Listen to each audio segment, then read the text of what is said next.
Dan kafir sama ateis itu nggak sama. Ya, nah, Dadang kemarin ngaku kafir, sekarang ngaku ateis. Berarti dia tidak ngerti kafir, tidak ngerti ateis, sehingga tidak sah pengakuannya sebagai kafir maupun sebagai ateis. Itu menyebabkan dia tidak ada masalah sama Allah. Allah yang mengatakan, oh Dadang ngomong apa orang paham gitu. Jadi kalau Anda mendengarkan Dadang, Anda harus mengerti makomnya. Dia itu mataul gurur, dia itu hiasan di bumi, ya. Jadi, nah Dadang itu sejenis itu. Dadang itu pokoknya cari akal bagaimana supaya Tuhan tidak marah ketika dia tidak sholat, tidak puasa, bilang dirinya demi Tuhan saya ateis, segala macam itu kan tidak akan diterima Tuhan. Dan kamu tidak akan saya akui sebagai kafir, tidak akan saya sebagai ateis. Wong tidak logis sama sekali kamu itu. Ya sudah sana mau masuk surga kamu, kan gitu. Karena tidak ada alasan masukkan neraka. Apanya yang dosa apanya? Sudah miskin, kurus.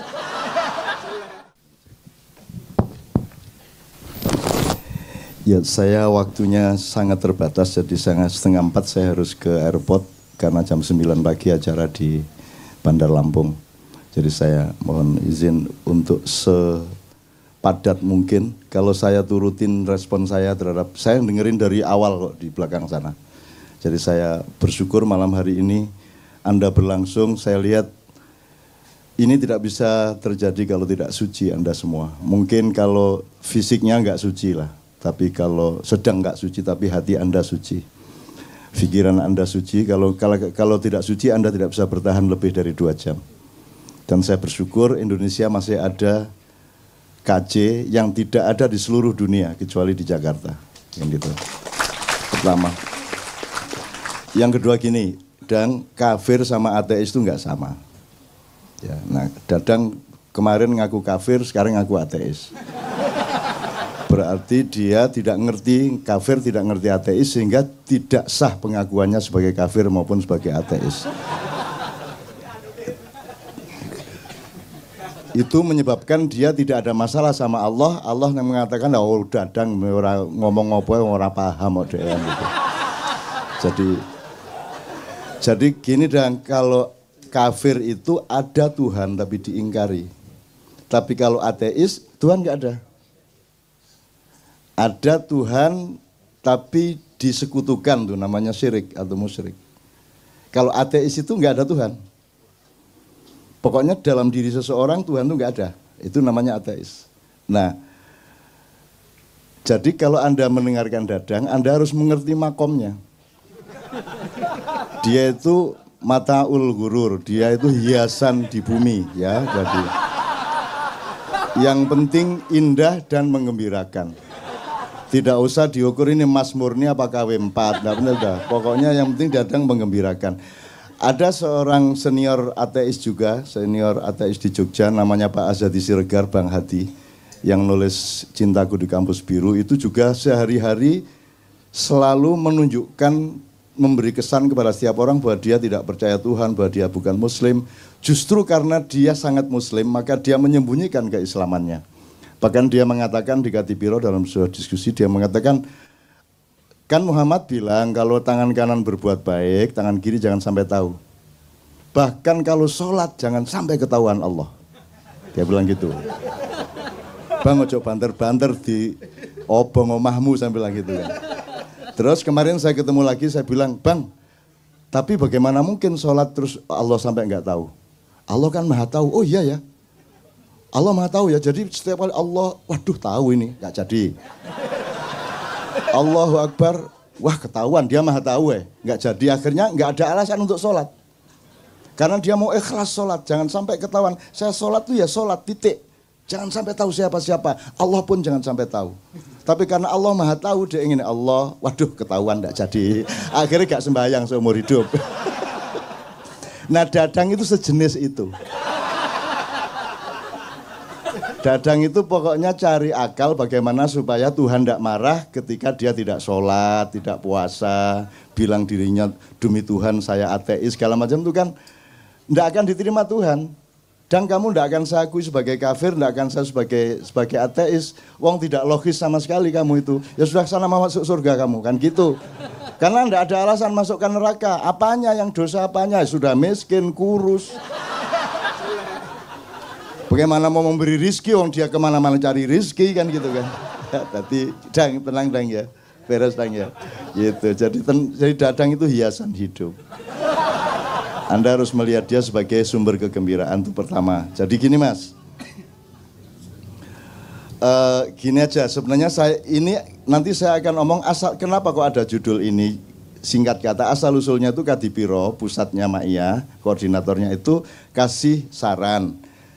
Lingkaran-lingkaran Ma'iyah di Purwokerto, di Pemalang, di Semarang, Surabaya, Jombang, Malang, Jakarta dan semuanya itu diminta untuk dua hal. Yang pertama, mengungkap kembali makna sejati dari Al-Quran mengenai jihad dan syahid. Syukur ada istilah-istilah lain, termasuk Islam itu apa, syirik itu apa, bid'ah apa, kalau bisa dielaborasi kembali. Karena sudah dibiaskan dan dimanipulir habis-habisan.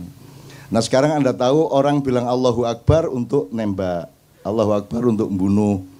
Dan sekarang orang juga untuk menandakan Islamnya kan setiap kali masa ada. Supaya ketok Islam gitu kan. Dan gak karu-karuan. Istri saya Mbak Fia ke Bandung, dijebak oleh temennya ternyata ikut pengajian ibu-ibu. Terus ibu-ibu tanya, loh Mbak Novia tinggal di mana? Di Jogja Bu. Subhanallah di Jogja. Bojoku bingung hubungannya Jogja karo subhanallah itu apa? Tinggal di Jogja kok subhanallah itu loh. Ki podo lah iya. Kok tinggal di Jogja kok subhanallah, itu sama dengan di TV. Ibu kok bisa di depan HI ini, aslinya saya dari Magelang Pak. Luar biasa dari Magelang. Loh dari Magelang kok luar biasa gitu. Di Indonesia ini nanti saya akan ngomong, udah nggak ngerti bedanya permata dengan batu. Udah nggak ngerti bedanya emas dengan kerikil. Ini kunci malam hari ini. Ya kuncinya, tapi nanti dulu. Jadi kita kembali ke subhanallah tadi. Jadi setahu saya subhanallah itu kan mengingat kesucian Allah. Maka alasannya adalah kalau kita melihat sesuatu yang kotor, kita sebut kesucian Allah, kan begitu. Ada orang korupsi subhanallah, karena korupsi itu kotor. Kalau kalau astagfirullah jelas kita menemukan yang kotor dan buruk dalam diri kita, maka kita bilang astagfirullah. Jelas, simple. Alhamdulillah sama. Tapi kalau subhanallah, apalagi Allahu Akbar, itu Anda tidak logis mengucapkan Allahu Akbar kalau Anda tidak terkagum-kagum atau terkejut atau terpana atau tergetar oleh kebesaran ciptaan Allah. Jadi gak iso demo Allahu Akbar. Lah apa ke demo Allahu Akbar? Lah apa rek aku sebut-sebut rek Gusti Allah dari langit ngomong gitu ngene. Lah apa aku sebut-sebut iki? Kamu enggak kagum apa-apa kok mau bunuh orang kok Allahu Akbar. Allahu Akbar itu kan tadi terusannya Rabbana ma khalaqta hadza batila. Jadi Allahu Akbar itu puncak perintah Allah untuk meneliti dirimu sendiri, meneliti alam, meneliti kehidupan. Terus kamu menemukan kekaguman-kekaguman luar biasa, ya Allah aku ini sudah mau jual rumah, udah nggak punya harapan.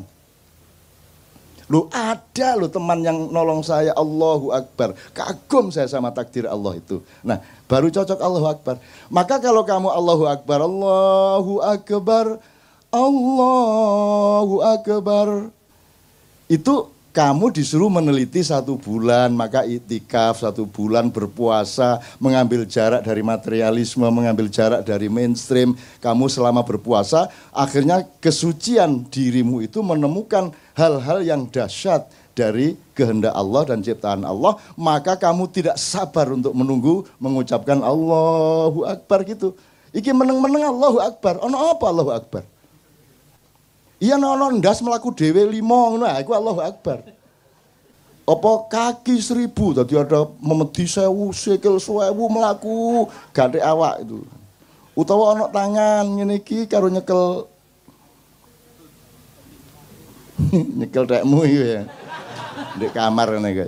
Dan seterusnya lah gitu ya. Tapi saya nggak akan berpanjang, tapi intinya kalau kembali ke Mbak tadi, dia kan juga memaksudkan bahwa sesungguhnya Islam itu bukan sesuatu yang tidak bisa mata mengandalkan Islam. Mata diandalkan untuk jadi gini, saya tuh nggak bisa nuduh si teman saya ini kafir. Wong saya nuduh dia muslim aja nggak bisa kok saya. Saya nggak punya data apapun mengenai dia. Saya bilang ustadz muslim aja saya nggak berani kok. Jangankan saya bilang kafir, saya bilang dia muslim pun saya tidak berani. Jangankan dia, aku menyebut diriku muslim pun aku tidak berani. Karena itu prerogatifnya Allah untuk menilai aku ini muslim benar apa bukan. Lah kok saya menyebut diri saya muslim? Saya cuma berusaha. Saya berikhtiar, mudah-mudahan nanti lolos Allah. Lah kok saya ini ngafir-ngafir ini. Itu namanya kafir. Orang yang mengkafir-kafirkan adalah orang kafir.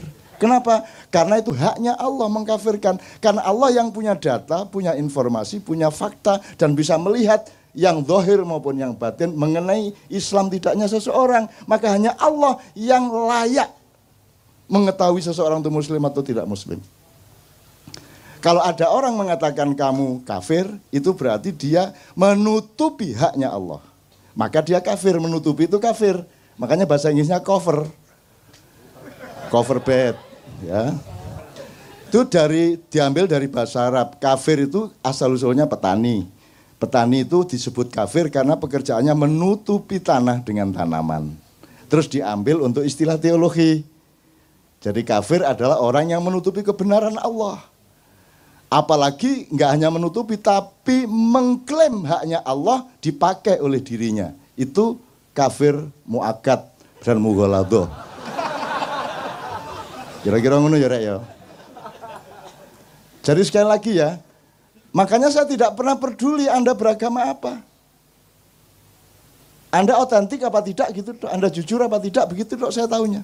Bagaimana saya tahu Anda muslim? Apa mergo kuplukan? Apa nih muslim? Sekarang itu Masya Allah sudah sampai ke situ kita ditipu selama 500 tahun sampai 700 tahun. Itu nanti kalau ada waktu baru kita omongkan yang 500 tahun, 700 tahun, meskipun tidak perlu eksplisit.